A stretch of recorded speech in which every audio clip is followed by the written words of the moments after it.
नमस्कार, मंडल news bulletin में आपका स्वागत है। आइए पेश करते हैं आज के कुछ प्रमुख व मुख्य समाचार। अब तक यदि आपने मंडल न्यूज़ के इस चैनल को लाइक व सब्सक्राइब नहीं किया है तो जल्द से जल्द इस चैनल को लाइक व सब्सक्राइब जरूर कर दें।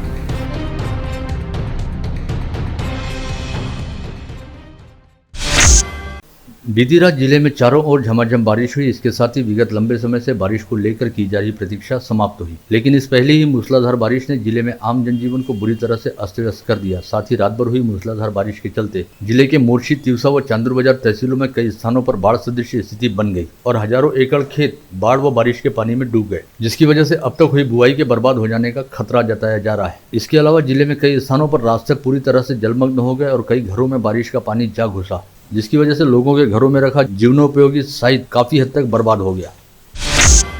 बीते 24 घंटे से चल रही झमाझम बारिश के चलते चांदुर बाजार तहसील अंतर्गत खरवाड़ी नाला पूरे उफान पर बहने लगा। ऐसे में बाढ़ की जानकारी मिलते ही जिला आपत्ति नियंत्रण कक्ष का दस्ता तुरंत मौके पर पहुंचा और नाले के किनारे रहने वाले बस्तियों को तुरंत खाली कराते हुए वहां के लोगों को सुरक्षित स्थानों पर भिजवाया। इसी दौरान बोधी मनोहरे नामक 10 वर्षीय बच्चा पांव फिसल जाने की वजह से बाढ़ के पानी में जा गिरा। यह बात ध्यान में आते ही बचाव दल के सदस्यों ने तुरंत बाढ़ के पानी में छलांग लगाकर इस बच्चे को बाहर निकाला। इसी समय खराला गांव निवासी 2 लोग अपनी दुपहिया पर सवार होकर अमरावती की ओर जाने निकले, लेकिन बाढ़ के पानी के बीच फंस गए और दुपहिया सहित बाढ़ के पानी में बहने लगे। इसका पता चलने पर राहत दल ने एक बार फिर हरकत में आकर दोनों लोगों को बाढ़ के पानी से मोटरसाइकिल समेत सकुशल बाहर निकाला। उधर दूसरी ओर आज सुबह 7 बजे जिलाधीश कार्यालय अंतर्गत जिला नियंत्रण कक्ष को जानकारी मिली कि तिवसा तहसील अंतर्गत पिंगलाई नदी में बाढ़ आई हुई है और नदी के किनारे करीब 44 लोग फंसे हुए हैं। यह जानकारी पता चलते ही रेस्क्यू दल तुरंत मौके पर पहुंचा और सुबह 9 से 11 बजे के दौरान चलाए गए रेस्क्यू ऑपरेशन के तहत सभी 44 लोगों को सकुशल बाहर निकाला गया।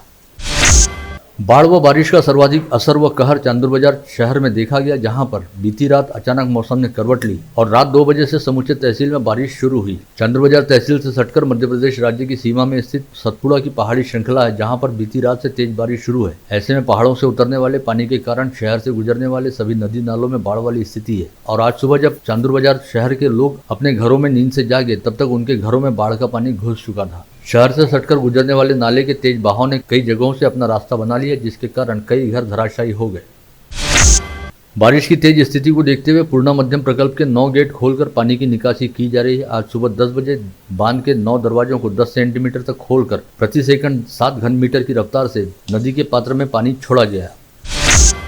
विगत 24 घंटे के दौरान जिले की तिवसा, मोर्शी व चांदुर बाजार तहसीलों में हुई मूसलाधार बारिश की वजह से हुए नुकसान की जानकारी मिलने के बाद राज्यसभा सांसद डॉक्टर अनिल बोंडे, जिले की सांसद नवनीत राणा, पूर्व पालक मंत्री यशोमती ठाकुर तथा पूर्व राज्य मंत्री बच्चू कडू ने जिले में अलग अलग बाढ़ प्रभावित इलाकों का दौरा करते हुए बाढ़ एवं बारिश की वजह से हुए नुकसान का जायजा लिया। साथ ही बाढ़ प्रभावितों को सहायता व मुआवजा जल्द से जल्द दिए जाने हेतु प्रशासन को आवश्यक दिशा निर्देश भी जारी किए। चांदूर बाजार, रिद्धपूर, त्याचप्रमाणे जालनापूर या मोर्शी तालुका, अमरावती तालुका यामध्ये 65 मिलीमीटरपेक्षा जास्त पाऊस झाला। रिद्धपूरमध्ये तर 185 मिलीमीटर पाऊस झाला आणि त्यामुळं शेत जमीन खरडून गेलेली आहे। जी पेरणी झाली ती पण वाहून गेलेली आहे। काही घरं पडलेले आहे, घरामध्ये पाणी गेलेलं आहे। या सगळ्या गोष्टी पाहण्याकरता मी आलो आणि याचं तातडीनं सर्वेक्षण सुरू केलेलं आहे। सर्व तहसीलदार, पटवारी, कृषी अधिकारी आणि ग्रामसेवक सगळेजण कामाला लागले। चांदूर बाजारमध्ये ज्या घरामध्ये पाणी गेलं होतं त्या लोकांना सुरक्षित ठिकाणी हलवलेलं आहे आणि त्यांच्या जेवणाची व्यवस्था केलेली आहे। सानुग्रह अनुदान त्यांना संध्याकाळपर्यंत मिळून जाईल। येथे पण रिद्धपूरमध्ये जे नुकसान झालेलं आहे तातडीनं त्याचे पंचनामे करून त्याचा प्रस्ताव शासनाकडे, महाराष्ट्र शासनाकडे तातडीनं पाठवला जाईल आणि कोणतेही झालेलं नुकसान त्या शेतकऱ्यांचं किंवा सामान्य नागरिकाचं ते तातडीनं त्याची भरपाई देण्याचं काम वेगानं करण्याचे निर्देश दिले आहेत। आज आम्ही काही गावांचे दौरे केले। मोर्शी तालुक्यामध्ये जवळपास 12 गावांमध्ये पूर आलेला आहे। अमरावती तालुक्यामध्ये पण ते 12-13 गावांमध्ये आलेला आहे।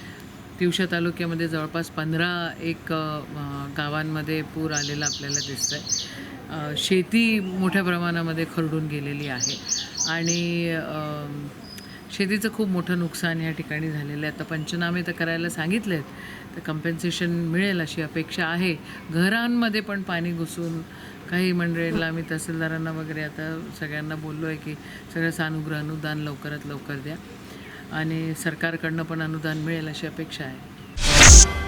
उमेश कोल्हे हत्याकांड में एक बेहद चौंका देने वाली नई व सनसनीखेज जानकारी सामने आई है, जिसके मुताबिक कत्ल की वारदात से संबंधित एक नया सीसीटीवी फुटेज अब पुलिस के हाथ लगा है, जिसे देखकर अनुमान लगाया जा रहा है कि आरोपियों ने उमेश कोल्हे को घंटाघर वाली गली में घेर कर पकड़ने के बाद उन्हें जबरन नीचे जमीन पर घुटने के बल बिठाया और फिर तेज धारदार चाकू से उनका गला काटकर उन्हें मौत के घाट उतार दिया। इस सीसीटीवी फुटेज में मौका वारदात पर करीब 3 से 4 आरोपी दिखाई दे रहे हैं। हालांकि यह वीडियो फुटेज काफी धुंधला है, ऐसे में पुलिस द्वारा अब इसे फॉरेंसिक जांच के लिए भेजा गया है। अब तक ये अनुमान लगाया जा रहा था कि आरोपियों ने उमेश कोल्हे के गले पर एक झटके के साथ चाकू का गहरा वार किया था और वे मौके से भाग गए थे, लेकिन इस नए सीसीटीवी फुटेज के सामने आने के बाद कयास लगाया जा रहा है कि आरोपियों ने उमेश कोल्हे को घंटाघर वाली गली में घेरने के बाद उन्हें पहले नीचे जमीन पर घुटने के बल बिठाया और फिर बड़े इत्मीनान के साथ उनका गला काटा। यह सीसीटीवी फुटेज करीब 54 सेकंड का है और इस दौरान मौका वारदात पर मौजूद आरोपी कहीं पर भी किसी जल्दबाजी में दिखाई नहीं दिए।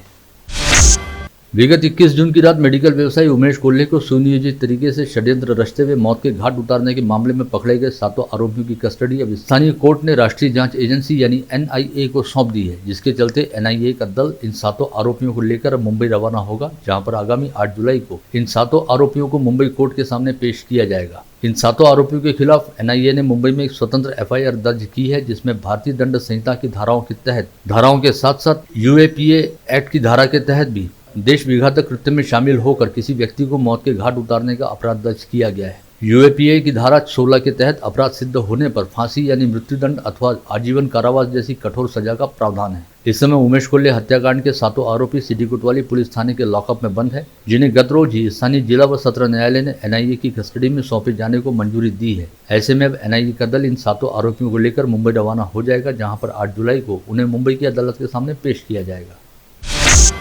NIA के दल ने 7 आरोपियों को अपने कब्जे में लेकर मुंबई जाने की तैयारी शुरू कर दी है, जिसके लिए NIA ने बाहर से अपने 20 लोगों की टीम को अमरावती बुलाया है। साथ ही कैदियों को शिफ्ट व ट्रांसफर करने के लिए सुरक्षा इंतजाम हेतु अमरावती शहर पुलिस से भी करीब 50 लोगों का समावेश रहने वाला सुरक्षा पथक मांगा गया है, ताकि कड़ी सुरक्षा के बीच 7 आरोपियों को अमरावती से मुंबई शिफ्ट किया जा सके। हालांकि अभी यह तय नहीं है कि इन 7 आरोपियों को अमरावती से मुंबई पुलिस के वाहनों में बिठाकर सड़क मार्ग के जरिए ले जाया जाएगा या फिर उन्हें ट्रेन के जरिए मुंबई शिफ्ट किया जाएगा। विश्व हिंदू परिषद तथा बजरंग दल की महानगर शाखा द्वारा राज्य के मुख्यमंत्री एकनाथ शिंदे के नाम जिलाधीश के जरिए सौंपे गए ज्ञापन में कहा गया कि यद्यपि शहर के मेडिकल व्यवसायी उमेश कोल्हे हत्याकांड से संबंधित मामले में 7 आरोपी पकड़े जा चुके हैं और इस हत्याकांड की वजह भी अब सामने आ चुकी है, लेकिन इस मामले में अब भी कई पहलू ऐसे हैं जिनकी सघन जांच होना बाकी है। ऐसे में सभी पहलुओं की सघन जांच करने के साथ ही उमेश कोल्हे के परिवार को सरकार की ओर से 50 लाख रुपए की आर्थिक सहायता प्रदान की जाए और परिवार के एक सदस्य को सरकारी नौकरी भी दी जाए। अमरावती सेंट्रल जेल से 3 कैदियों के फरार हो जाने वाले मामले की जांच अब पूर्ण हो गई है और 5 दिन तक चली इस जांच में जांच समिति ने जेल के अंतर्गत सुरक्षा व्यवस्था को लेकर कई गंभीर आपत्तियां दर्ज कराई हैं। जांच समिति ने 8 सुरक्षा कर्मियों, 4 जेल अधिकारियों और 10 कैदियों के बयान दर्ज किए हैं, जिसके बाद इसी सप्ताह में इस समिति द्वारा कारागार प्रशासन की DIG स्वाति साठे को अपनी रिपोर्ट सौंप दी जाएगी। अमरावती सेंट्रल जेल से कैदियों के फरार होने की घटना को घटित हुए करीब 5 से 6 दिन बीत चुके हैं, लेकिन अब तक जेल से फरार हुए 3 कैदियों का कहीं कोई अता पता नहीं चल पाया है। हालांकि इन कैदियों को खोजने हेतु शहर पुलिस सहित जेल पुलिस प्रशासन लगातार काम में जुटा हुआ है, लेकिन जेल से भागे तीनों कैदी इस समय कहां हैं, इसकी कोई जानकारी फिलहाल पुलिस के पास नहीं है। बीते 24 घंटे के दौरान अमरावती जिले में 5 कोविड संक्रमित मरीज मिले हैं। ये सभी संक्रमित मरीज अंजनगांव सुरजी तहसील क्षेत्र से वास्ता रखते हैं, जिनमें 1 महिला समेत 4 पुरुषों का समावेश है। इसके साथ ही जिले में एक्टिव पॉजिटिव मरीजों की संख्या बढ़कर 52 हो गई है, जिसमें से 1 मरीज को कोविड अस्पताल में भर्ती किया गया है। वहीं मनपा क्षेत्र में 26 तथा ग्रामीण क्षेत्र में 25 मरीजों को होम आइसोलेशन में रखा गया है। बीते 24 घंटे के दौरान जिले में 8 लोग कोविड मुक्त भी हुए हैं। परतवाड़ा के जयस्तंभ चौक पर स्थित गोपाल एंड कंपनी में अनाज की खरीदी करने आए एक वृद्ध की 2 लाख रुपए रखी बैग दुकान में ही छूट गई थी, जिस पर प्रतिष्ठान के संचालक सतीश व्यास की नजर पड़ी और उन्होंने रुपए से भरी इस बैग को सुरक्षित रखते हुए बैग की तलाश करने हेतु आए रमेश सावले को यह बैग लौटाकर अपनी प्रामाणिकता का परिचय दिया। जिसके बाद वर्धा निवासी रमेश सावले ने गोपाल एंड कंपनी के संचालक सतीश व्यास के प्रति आभार ज्ञापित किया। राष्ट्रीय दृष्टिहीन संघ के पदाधिकारियों ने मनपा आयुक्त प्रवीण आष्टीकर को अपनी विभिन्न मांगों का निवेदन दिया था। इन मांगों को लेकर मनपा आयुक्त के सभागार में संबंधित विभाग प्रमुखों की बैठक ली गई और इस बैठक में राष्ट्रीय दृष्टिहीन संघ की महत्वपूर्ण मांगों को मंजूर किया गया, जिसके तहत 18 वर्ष से अधिक आयु वाले अंध दिव्यांगों को वार्षिक अर्थ सहायता योजना का लाभ देने का निर्णय आयुक्त आष्टीकर द्वारा लिया गया है। अमरावती जिले के कस्बे गव्हान में रहने वाला अजय आसलकर नामक युवक कोविड एवं लॉकडाउन काल के दौरान ट्रेन हादसे का शिकार हो गया था और उसके दोनों पांव ट्रेन से कटने की वजह से वह अपंग हो गया था। ऐसे में उसे कृत्रिम पैर लगाने के लिए करीब 1.5 लाख रुपए का खर्च आना अपेक्षित था, परंतु अपने घर की आर्थिक स्थिति खराब रहने की वजह से यह युवक ऑपरेशन कराने में सक्षम नहीं था। इस बात की जानकारी मिलते ही गाँव के सरपंच शशिकांत मंगले ने अजय को हिम्मत दी और अपने खर्च से उसे दोनों कृत्रिम पाँव लगवा कर दिए, जिसके तहत अजय आसलकर को एक जयपुर फुट व एक ऑटोमेटिक पैर लगाया गया है। सरपंच शशिकांत मंगले ने इस दिव्यांग की मदद करते हुए विधायक बच्चू खड़ू का जन्मदिन मनाने का संकल्प लिया था। प्रहार जनशक्ति पार्टी के संस्थापक व अचलपुर निर्वाचन क्षेत्र के निर्दलीय विधायक बच्चू खड़ू के जन्मदिवस अवसर पर प्रहार पार्टी द्वारा आज शहर में विभिन्न कार्यक्रमों का आयोजन किया गया, जिसके तहत गड़गड़ेश्वर मंदिर में महाआरती करते हुए विधायक बच्चू खड़ू के दीर्घायु जीवन की कामना की गई। वहीं राजापेट परिसर में भव्य रोग निदान शिविर का आयोजन किया गया, जिसमें 100 से अधिक मरीजों की स्वास्थ्य जांच की गई। इसके अलावा विश्राम भवन में पौधारोपण अभियान चलाते हुए कार्यकर्ताओं का सत्कार किया गया और शहर के 125 जरूरतमंदों को ताड़पत्री का वितरण करने के साथ ही स्कूली छात्रों को शैक्षणिक साहित्यों का वितरण किया गया। इन सबके अलावा शहर के अंध विद्यालय में विधायक बच्चू खड़ू के जन्म दिवस पर केक काटकर नेत्रहीन छात्र छात्राओं को भोजन कराया गया। धारनी शहर में इस वर्ष पहली बार इस्कॉन की अन्नामृता फाउंडेशन द्वारा भगवान जगन्नाथ रथ यात्रा का आयोजन किया गया, जिसमें इस्कॉन के पदाधिकारियों सहित भाविक श्रद्धालु एवं धारनी शहर के महिला पुरुष बड़ी संख्या में शामिल हुए। रस्सी से खींचते हुए यह रथ यात्रा राधा कृष्ण मंदिर से निकलकर बस स्टैंड होते हुए वापस राधा कृष्ण मंदिर लाई गई। इस रथ यात्रा के आयोजन के चलते धारनी शहर हरे रामा हरे कृष्णा के जयकारे से गूंज उठा था। मध्य रेलवे के भुसावल मंडल सुरक्षा आयुक्त के निर्देश में देश की आज़ादी की 75वीं वर्षगांठ के उपलक्ष्य में अमृत महोत्सव का कार्यक्रम अमरावती आरपीएफ पुलिस थाने द्वारा अमरावती रेलवे स्टेशन परिसर में आयोजित किया गया था, जिसमें विभिन्न विषयों को लेकर रेल यात्रियों की जन जागृति की गई। पूर्व राज्य मंत्री व विधायक बच्चू खड़ू ने 2005 में विभागीय आयुक्त कार्यालय के सामने आंदोलन किया था। उस समय बच्चू खड़ू ने उपस्थित पुलिस के साथ हुज्जतबाजी की थी। इस मामले में अमरावती के जिला व सत्र न्यायालय के न्यायाधीश SS अडकर की अदालत ने बच्चू खड़ू को 20,000 रुपये का जुर्माना ठोका। नाबालिग लड़की को बिस्किट खिलाने का प्रलोभन देकर उसे घर से उठाकर ले जाने के बाद लड़की के साथ अश्लील छेड़खानी करने के आरोप में आरोपी संदीप खंडारे को अकोला के विशेष जिला न्यायालय के न्यायाधीश VD पिंपलकर की अदालत ने 7 वर्ष के सश्रम कारावास की सजा सुनाई। नाबालिग लड़की घर में सो रही थी। इस समय उसके साथ अश्लील छेड़खानी करने के मामले में अचलपुर जिला व सत्र न्यायालय के न्यायमूर्ति MH पठान की अदालत ने नराधमी पिता को 3 साल के सश्रम कारावास व 1,000 रुपये की जुर्माने की सजा सुनाई। जेल से छुट्टी पर गया दस्तूरनगर निवासी कैदी सुभाष भीवकर फरार हो गया। सर्वोच्च न्यायालय के आदेश पर उसे 18 जून तक छुट्टी दी गई थी, जिस पर सेंट्रल जेल की ओर से किरण सोनोने द्वारा राजापेट पुलिस थाने में शिकायत दर्ज कराई गई। बुल्ढाना जिले के दरेगांव में देर रात के समय 7 से 8 डकैत अपने हाथों में पिस्तौल, चाकू, गुप्ती जैसे धारदार हथियार लेकर एक घर में डाका डालने के लिए घुसे, जहां पर उन्होंने 29 तोला सोना व 70 तोले चांदी के गहने ऐसे 20 लाख रुपए के माल पर हाथ साफ किया। डकैतों द्वारा की गई मारपीट में गजानन बंगाली नामक व्यक्ति घायल हो गया। इस डकैती की घटना के बारे में पता चलते ही पुलिस के वरिष्ठ अधिकारी घटनास्थल पर पहुंचे और डकैतों के खिलाफ अपराध दर्ज करते हुए उनकी तलाश करनी शुरू कर दी गई। अमरनाथ यात्रा पर गए अकोला निवासी 53 वर्षीय सत्यनारायण तूष्णीवाल जिस खच्चर पर बैठकर जा रहे थे, उस खच्चर का संतुलन बिगड़ने से वे बरारी मार्ग पर सिंध नदी की ओर 100 फीट गहरी खाई में खच्चर के साथ जा गिरे और गंभीर रूप से घायल हो गए। सेना के जवानों ने उन्हें अस्पताल में भर्ती कराया। वे अपनी पत्नी व बेटी के साथ बर्फानी बाबा के दर्शन के लिए गए थे। हादसे की जानकारी मिलते ही उनके रिश्तेदार कश्मीर के लिए रवाना हुए हैं। बिजीलैंड में पत्नी के साथ कपड़े बनाने के कारखाने में काम करने हेतु जाते समय चक्कर खाकर गिरे 25 वर्षीय विशाल इंगोले की मौत हो गई। विशाल की पत्नी माधुरी ने विशाल को तत्काल जिला सामान्य अस्पताल में भर्ती कराया, लेकिन डॉक्टर ने जांच के बाद उसे मृत घोषित कर दिया। नंदगांवपेट पुलिस ने आकस्मिक मौत का मामला दर्ज करते हुए तहकीकात शुरू की है।